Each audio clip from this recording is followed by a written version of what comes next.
የሚያስደንቅ ምሕረቱን በኔ የገለጠው እግዚአብሔር ታማኝ አምላክ ነው።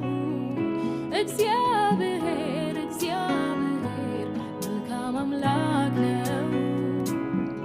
በተከበበ ከተማ የሚያስደንቅ ምሕረቱን በኔ የገለጠው እግዚአብሔር